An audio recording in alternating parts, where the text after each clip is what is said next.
What's up, everybody? So this is the second video in, I think, 6 parts it's going to be on scale. And in the first video, the one before this one, I explained what I think scale is. So it is the comparative measurement of superior unit economics achieved through volume. Go watch that video if that didn't make sense at all. But I argue that there are three types of scale and that they all tie to the simple profit formula of profits equaling units sold times the margin on that unit, namely the price less the cost. And that in each of these three components, volume times price less costs, we can have scale. So we can have acquisition scale on customers, we can have value scale on the price, and we can have cost scale on the units. And in this video, I'm going to explain how I usually work with the cost scaling part and how you might be able to do that too in your SaaS business.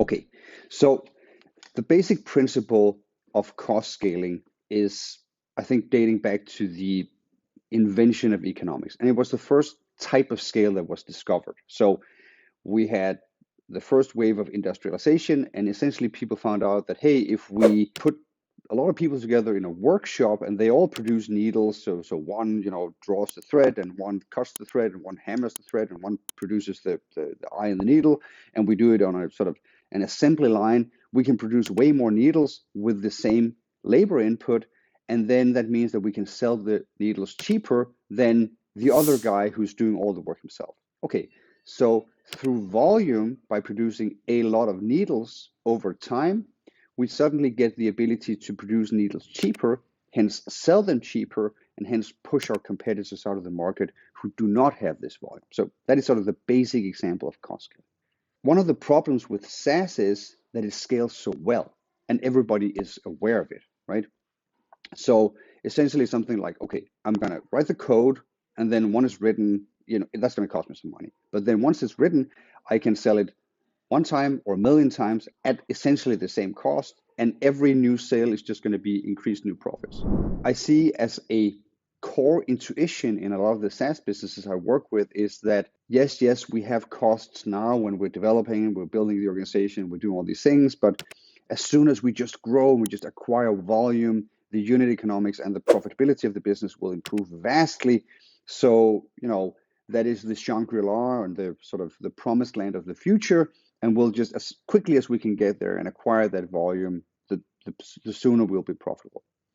And this is also the core intuition in the land and expand strategy, right? So just acquire a lot of customers, and through that volume alone, but also through the ability to then maybe upgrade and upprice those customers, we will now be able to be profitable, because essentially the core driver of all this intuition is the volume that gives you the cost scaling. So it doesn't cost you the same to deliver to, on a per customer basis, to 1 million customers as it does to 1,000, as it does to 10. I think if you go through something like Reid Hoffman's blitz scaling, that's essentially what he lays out, right? So the profitability of Google, of LinkedIn, of a lot of these tech companies that grew really, really fast in the first decade of the century, essentially they follow the same path, which is the rate of cost isn't rising at the same rate as the revenue is, which means that at size 1 they have a profit margin, but at size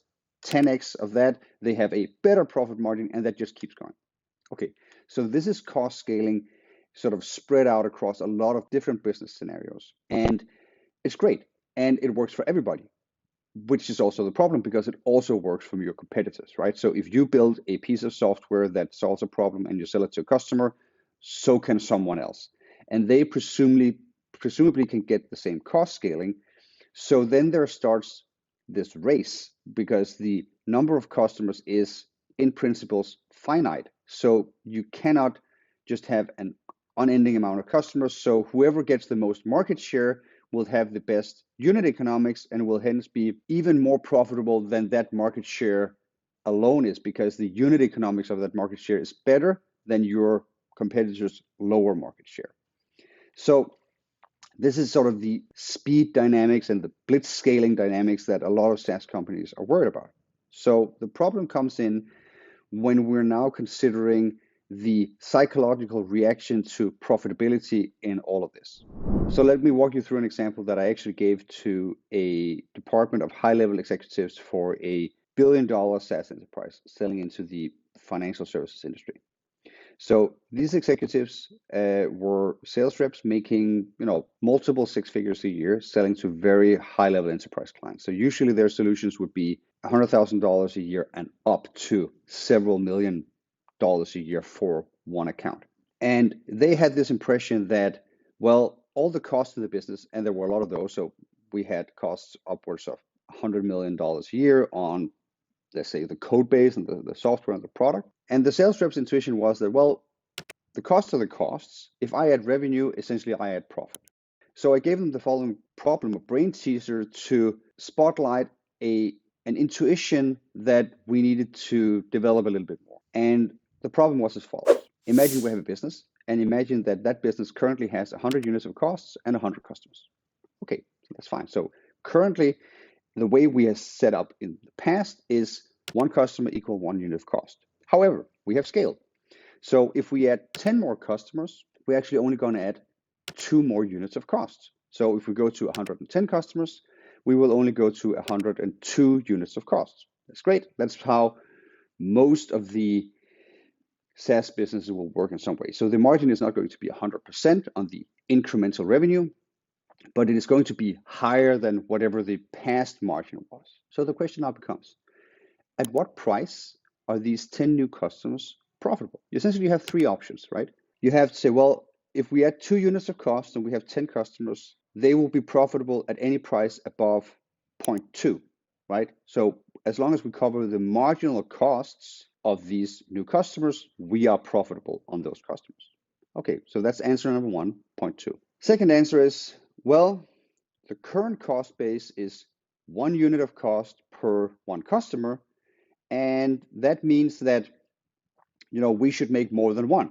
So we have a current cost per customer that is 1, so we should make anything above that, and then we're profitable. So the problem is that these 2 perspectives, the marginal cost per unit and the current cost per unit, sit at either end of a spectrum. And it's intuitively clear in some way that because you have cost scaling, this current cost per unit of 1 is wrong. And for that reason, people, executives, sales reps, so forth, tend to then assume that then that means that the other one must be right, the 0.2. However, that is also wrong because there is a third option. So let's walk through the argument of why that is wrong.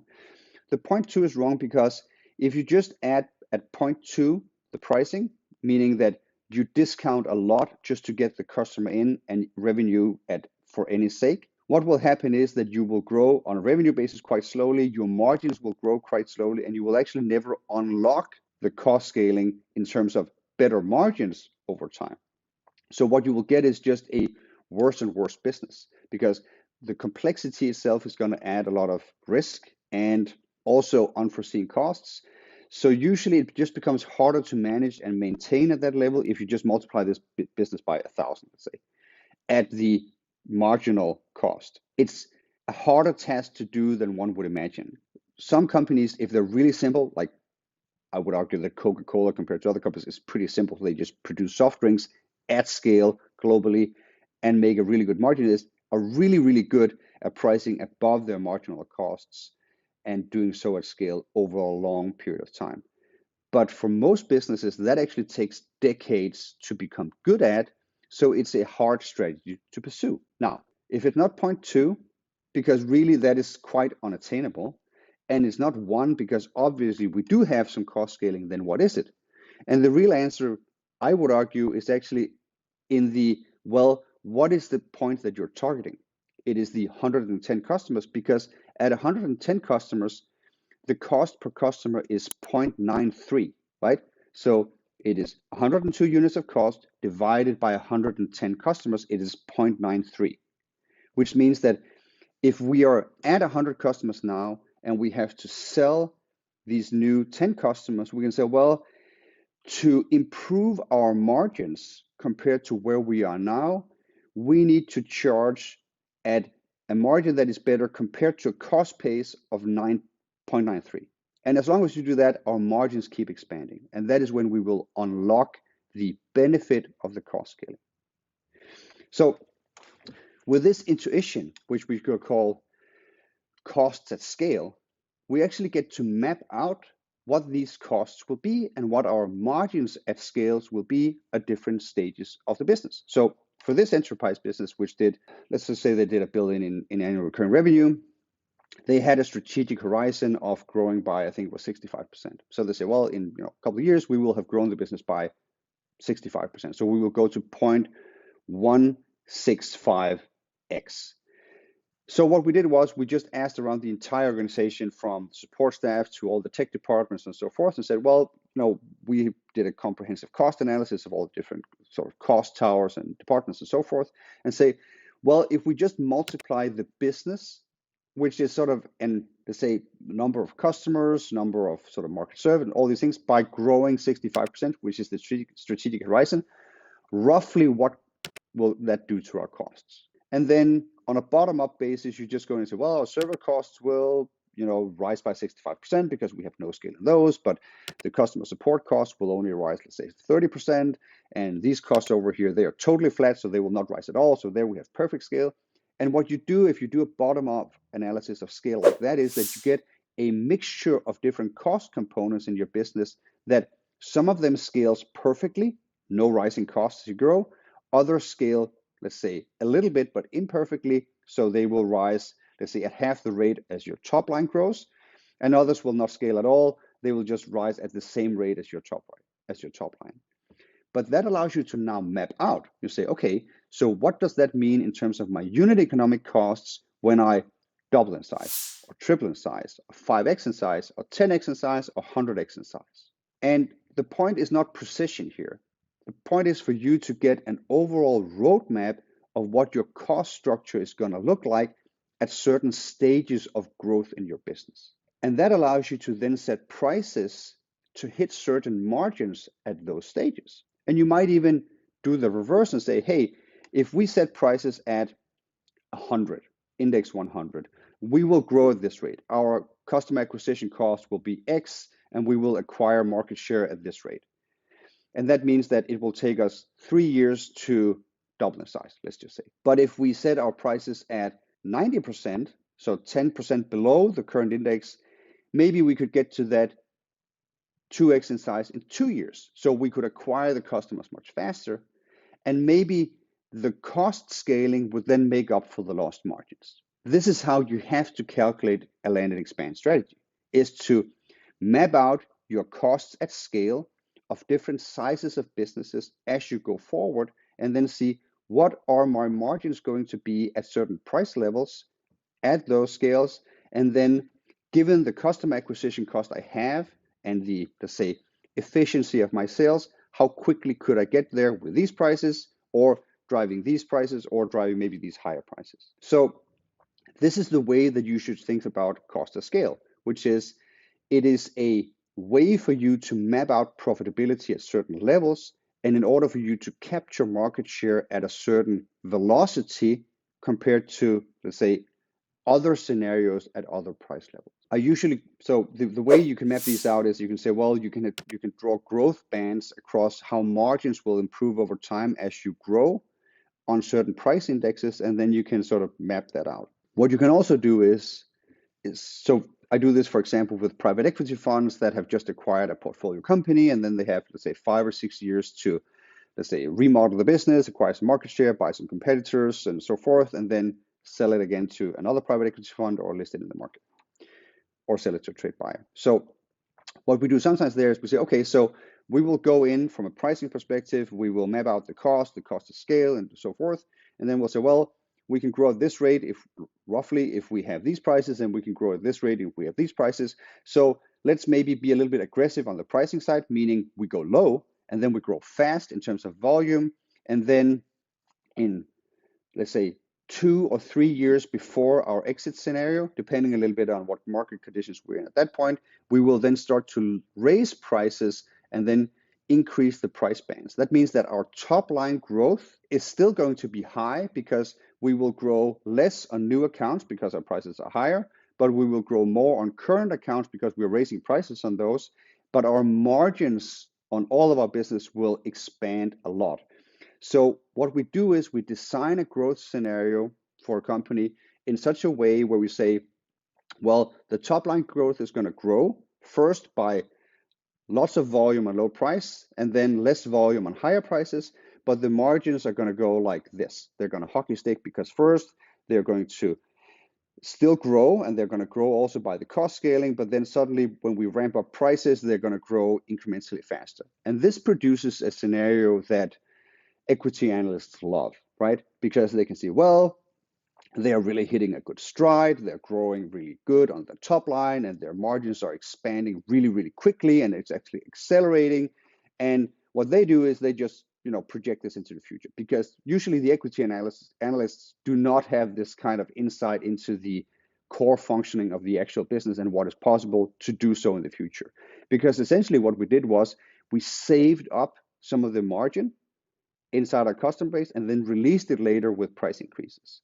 So, and we did this by having a really good understanding of our cost to scale, by knowing that our unit costs are this at this size, and they're going to be that at 5x and 10x and so forth. And we planned that according to growth. When trying to execute something like this, you do not have the precision that you want. And you do not have the foresight to see the market dynamics that will affect this as well. So you have to put in place, do best estimates and then have buffers in place. If you try to do this and run razor thin scenarios on businesses that only have, let's say, sub 10% margins, I would not advise this. But if you have businesses that have 50+% gross margins or 80+% gross margins like software companies, it's a much more viable strategy. Because even if it fails a little bit and the competitive pressure increases, or there's a market decline overall, recession, you are still able to navigate without actually losing profitability too much. But if you time it right and you sort of navigate the strategy well, it can really unlock a beautiful, let's say, acceleration up to an exit point for a business by understanding your cost scaling. So that is just the, let's say, financial part of how to run the economics. But the core understanding of this is that you should know that the nth unit, the final unit, costs less to produce than the first unit. This is especially true in software. This is especially true also for your competitors. So rarely in software can you have this to yourself. The only way you can have it to yourself is by acquiring market share and then keeping it from your competitors and doing it faster than they can, which is actually, hard. This is what the whole concept of moats is all about, where you can, you have stickiness and customer surplus and all these things in your product and lock-in and contracts and so forth. But essentially it is hard. And if you don't have any long-term advantages to keep customers, it is unlikely that you will keep them forever. But for a while, you can sit on market share and enjoy a competitive advantage through cost scaling that your competitors won't. So it is a viable strategy for you. But I think also it's sort of the first entry-level scale strategy that capitalism invented, right? It's just like build it cheaper, sell it cheaper, go faster, go bigger, right? Okay, great. So everyone should know this, like know the basics, work the basics. They are basics for a reason. It's because, a lot of great businesses have been built on them. But I think as software companies, we need to consider at least the two other kinds of scale as well and see if we can combine them. So that's what I'm going to cover in the next two videos. The next video is going to be on value scaling, and the third one is going to be on distribution scaling, so the cost of acquiring customers, before I go into some market dynamics and scale dynamics. And then finally, I touch on the framework I use to map these things out for an individual business. So I hope this on cost scaling made sense to you, that I tickled your intuition about what profitability on a unit is with this cost of scale and margin of scale concept. I hope I did. It's been valuable to me with my client work, and I have clients that seem to appreciate it as well. So I hope it's useful to you as well. So take care.